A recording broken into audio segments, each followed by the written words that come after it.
Hello दोस्तों, आप लोग का स्वागत है हमारे channel Raja Babu coaching centre में। दोस्तों आज हम बात करने वाले हैं modern classification of the noun, यानी आधुनिक अंग्रेजी व्याकरण के आधार पर नाउन के कितने भेद हैं। दोस्तों आधुनिक अंग्रेजी व्याकरण के आधार पर नाउन के 3 भेद हैं। पहला है दोस्तों प्रोपर नाउन, दूसरा है कंटेबल नाउन, तीसरा है अनकंटेबल नाउन।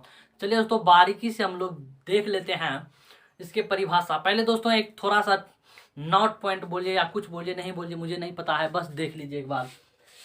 दोस्तों एक कंटेबल नाउन जो होता है ये 2 नाउन के मेल से बना होता है। पहला कॉमन नाउन, दूसरा कोलेक्टिव नाउन। चलिए दोस्तों क्लियर हो गया। चलिए देखते हैं तीसरा जो इसका होता है ये दोस्तों मेटेरियल प्लस अब्स्ट्रैक्ट नाउन, दोनों नाउन से मिलकर बना होता है हमारा अनकंटेबल नाउन। चलिए दोस्तों ये दोनों क्लियर हो गया।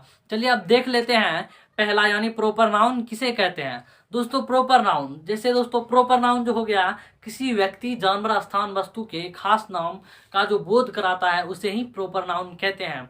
जैसे राम, राम एक लड़का का नाम है और प्रॉपर यानी किसी खास लड़का का नाम है, इसीलिए वह प्रॉपर नाउन हो गया। चलिए दोस्तों इसका डिफिनेशन देख लिए कुछ अपने अंदाज में। प्रॉपर नाउन यानी व्यक्तिवाचक संज्ञा, जिस नाउन से किसी व्यक्ति, वस्तु, जानवर, स्थान, दिन, महीना, वस्तु इत्यादि का बोध होता है उसे प्रॉपर नाउन यानी व्यक्तिवाचक संज्ञा कहते हैं। चलिए दोस्तों इसका कुछ इंग्लिश में डिफिनेशन देख लेते हैं। A proper noun is the name of a particular person, animal, place, day, month और थिंग्स। चलिए इंग्लिश में डिफिनेशन हो गया। चलिए इसका कुछ एग्जांपल देख लेते हैं। जैसे राम, राम एक लड़का है, जैसा कि मैंने बोला इससे पहले भी, किसी प्रॉपर लड़का का नाम है इसीलिए वह प्रॉपर नाउन हो गया। मोहन, मोहन भी एक लड़का का नाम है, वो भी किसी प्रॉपर यानी किसी लड़का का नाम है, इसीलिए वह हो गया प्रॉपर नाउन। दिल्ली, दिल्ली एक जगह का नाम है दोस्तों, इसीलिए यह भी हो गया किसी प्रॉपर जगह का नाम है, इसीलिए यह भी हो गया प्रॉपर नाउन।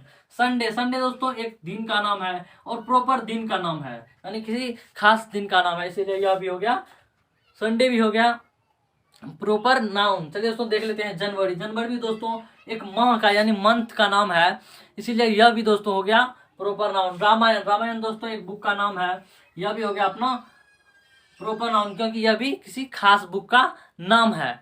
चलिए दोस्तों लेते हैं कंटेबल नाउन। दोस्तों कंटेबल नाउन का हिंदी होता है गणनीय संज्ञा। जैसा कि दोस्तों नाम से ही पता चल रहा है, गणनीय अर्थात जिसको हम गिन सकते हैं। दोस्तों इसका कुछ परिभाषा इस तरह है, जिस नाउन को हम गिन सकते हैं उसे ही कंटेबल नाउन कहते हैं। दोस्तों जैसे हो गया बॉय, बॉय दोस्तों लड़का, लड़का को हम गिन सकते हैं। और कौ जैसे गाय, गाय को भी हम लोग गिन सकते हैं। चलिए इसका डिफिनेशन कुछ देख लेते हैं अपने अंदाज में। दोस्तों जिस नाउन को हम गिन सकते हैं उसे ही कंटेबल नाउन कहते हैं, अर्थात गणनीय संज्ञा कहते हैं। चलिए दोस्तों देख लेते हैं इसका इंग्लिश में डिफिनेशन। दोस्तों इसका इंग्लिश में डिफिनेशन कुछ इस प्रकार है, the noun which can be कंटेड is called the countable noun. तो दोस्तों देख लेते हैं इसका कुछ एग्जांपल, वो भी अपने अंदाज में। जैसे कौ, कौ को भी गिन सकते हैं यानी गाय को भी हम लोग गिन सकते हैं। जैसे हो गया डॉग, डॉग को भी गिन सकते हैं। जैसे कुत्ता को, कुत्ता को तो गिन सकते हैं दोस्तों।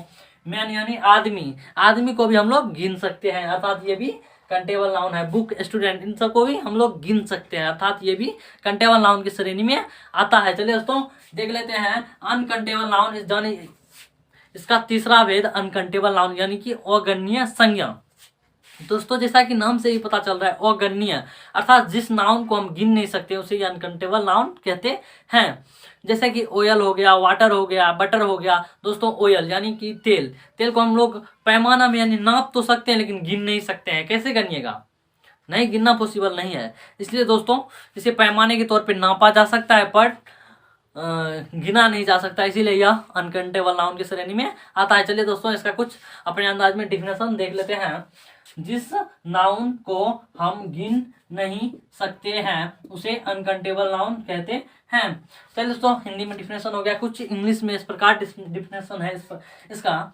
दोस्तों the noun which can not be कंटेड is called the countable noun. दोस्तों इंग्लिश में भी डिफिनेशन हो गया। चलिए इसका कुछ एग्जांपल देख लेते हैं, वो भी अपने अंदाज में। और क्या, ऑयल यानी कि तेल, तेल को भी हम माप सकते हैं पर गिन नहीं सकते हैं।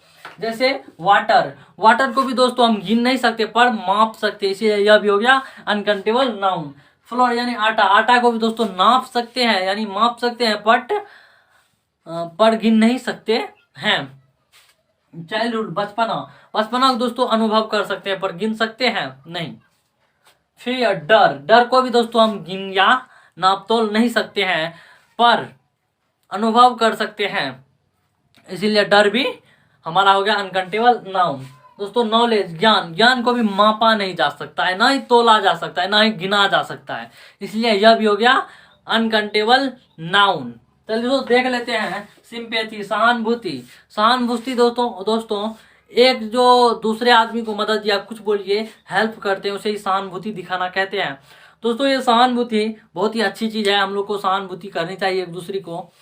दोस्तों जैसे सहानुभूति हम जाने, मान के चलिए आप ही लोग का कुछ भला कर देते हैं, वही हो गया सहानुभूति। दोस्तों ये सहानुभूति को हम नहीं नाप सकते ना ही तोल सकते, इसलिए यह भी हो गया अनकाउंटेबल नाउन।